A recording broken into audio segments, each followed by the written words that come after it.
The results are in for Celestial Guardian's first huge 400-person tournament, and with that we have the establishment of a new meta.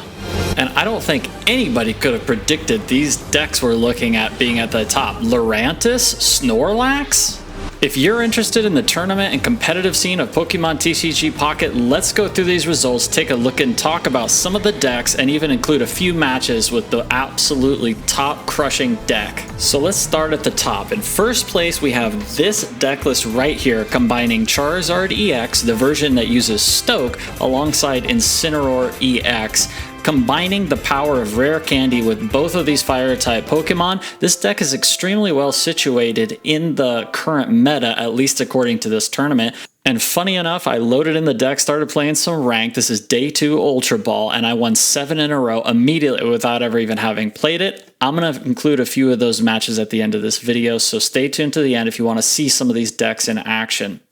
Next up, in second place, we've got Solgaleo EX and Skarmory. Now, this is probably going to be the most widely used deck you're going to see in tournaments right now, early on in Celestial Guardians, as well as in rank. So if you're thinking about decks to make and you want to fight against the current meta, you're going to need to keep this deck in mind.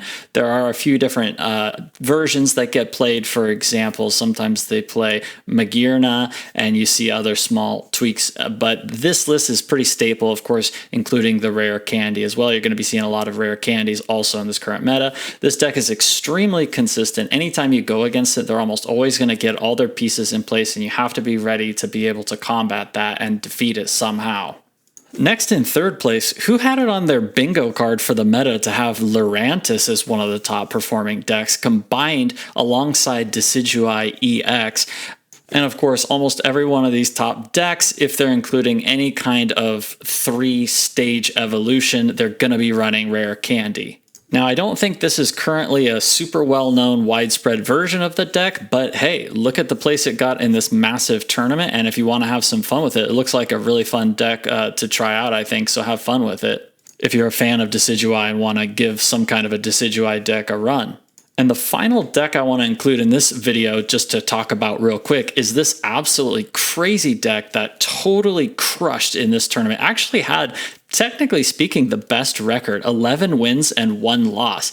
The actual winners of the tournament had like 12 wins and 2 losses, and then there was another 12 win and 2 losses. So this deck actually had, debatably, arguably, percentage-wise, the best win record with a crazy 11 win in a row run. I actually just made a video about this, so check that one out if you want to see this deck more in depth. Snorlax plus Greninja EX plus Rare Candy, and then a Giratina thrown in for good measure. Absolutely wild. Who could have possibly predicted this? Throwing in berries. I'm actually going to start testing Snorlax out because of this and have been for a while now. This deck, I think, brings a lot of really interesting potentials also into the current meta game. And I'll be super curious to see if anybody else starts playing this because of the results of this tournament. Is this going to be the start of the Snorlax Greninja meta? All right, and so with that, let's go ahead and get into a couple matches and talk about this tournament winning deck that won this absolutely massive 400-person tournament. So the first thing that I want to talk about this deck is I want to talk about consistency. Funny enough, before I made this video and recorded these matches with this specific tournament winning deck, I actually tried to make the Charizard EX deck myself using the rare candy. It looked fun, and I made it, and it just felt pretty inconsistent. I couldn't really pull it off quite at the consistency level that I felt like would actually make it like a really good consistent deck. Because, you know, if you want to do really well, like if you want to play in a tournament and win a tournament, your deck can't just totally fall apart 2 times out of 7 rounds. Otherwise, there's just no way you're going to do good at all. And if you want to actually win, you have to have some level of consistency. Look at my opening hand here. So far, I've had no choices whatsoever. I've just got all the basics, I've played them, and there's literally nothing I can do. There's no choices to be made here. It's just completely inconsistent. Now, the funny thing is, I mentioned earlier in this video how many crazy wins I'm going to get with this deck. Well, it's going to require drawing a perfectly drawn rare candy right in the moment that I had to draw it, leading me to go ahead and play the Charizard EX. I get off the Stoke, and now suddenly we're in business, and suddenly we're looking pretty good. Another thing I want to note about this deck, maybe once or twice throughout these matches at least, is how well it pairs up against the current meta. I just talked about the different decks in the meta right now, right? So you've got, for instance, these grass decks. If you go back and actually look through the results, not just the top 8, but top, say, 16, 20, 30 deck lists from this huge tournament that just took place, there's a lot of grass decks and there's a lot of steel decks. Pretty much all the steel decks are going to be these Solgaleo probably running a Skarmory deck. And then with the grass, there was a little more diversity at the top of the tournament. There were things like, Mousecaradas, and there was, the Decidueye and different things like that. There's that other new grass card that does the 3 coin flips dealing 50 damage, which looks like it's going to be really nasty too.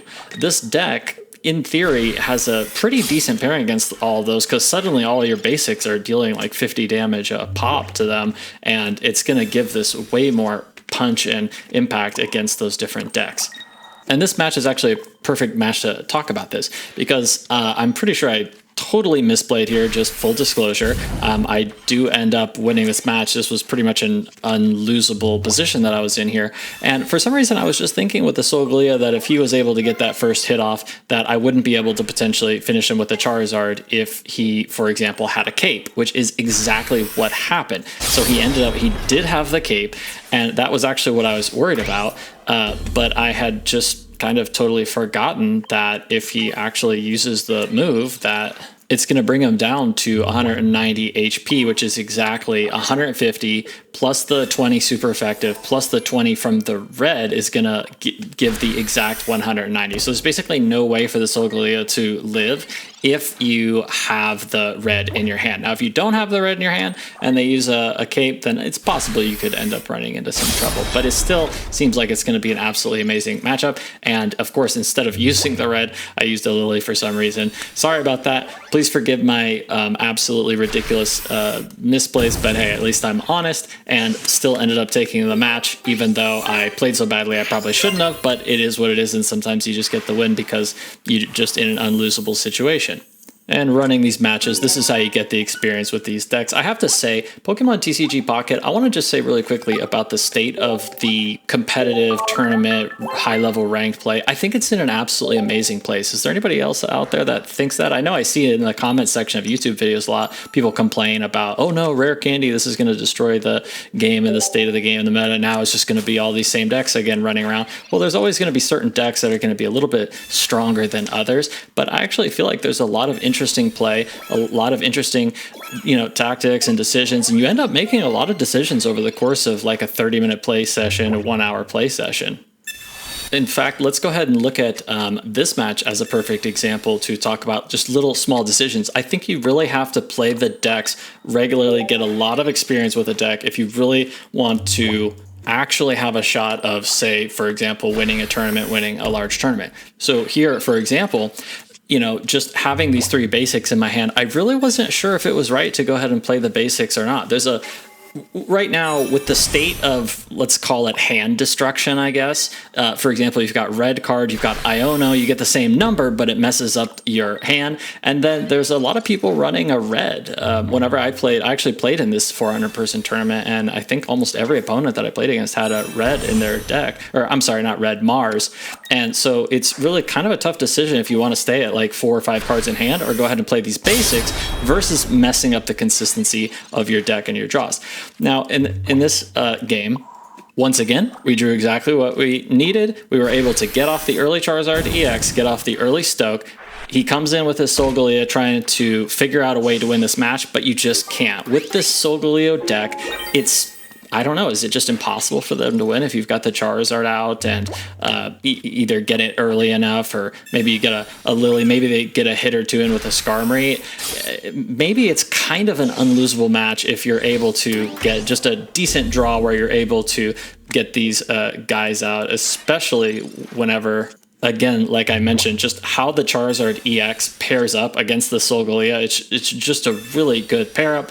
And then in this case, I get a second Charizard EX rare candy, and now it's just for sure there's just no way to lose it. I guess in theory, maybe this could have been a lost match. I guess it probably would have been. You could try to figure out exactly if I hadn't been able to get that second one off, but we got the second one off.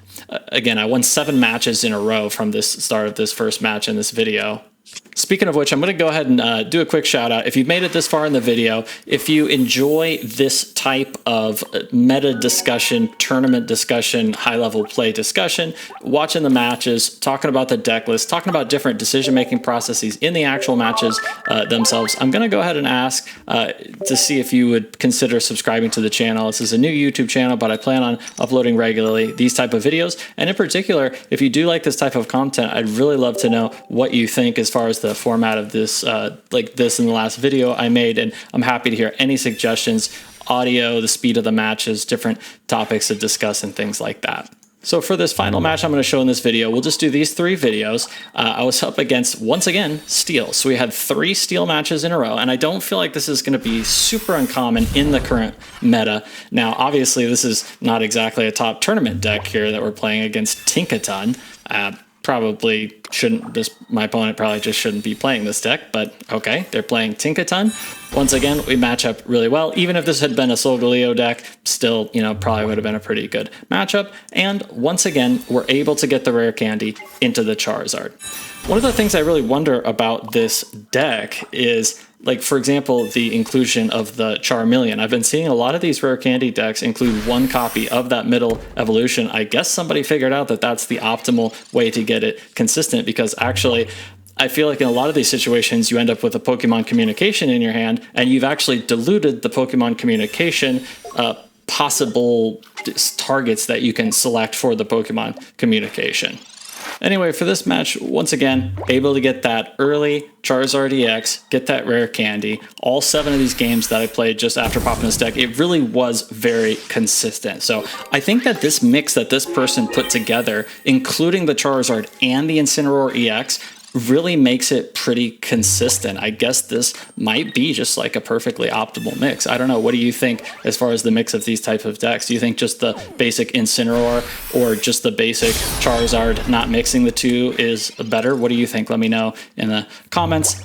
And this match just ended up really being a pretty easy match. Even if my opponent had gotten these perfect flips with the Tinkaton, basically all they did in the whole match, they just built up the Tinkaton, built it up to be able to get a swing in, and there was just nothing they could do. Once again, Charizard pairs up ridiculously well against it. They had the Adamant to maybe try to save them, but it just wasn't going to be enough. All right, everyone, let me know what you think of this format. Let me know what you want to see next. And don't forget to subscribe and hit a like on the video on your way out. See you next time.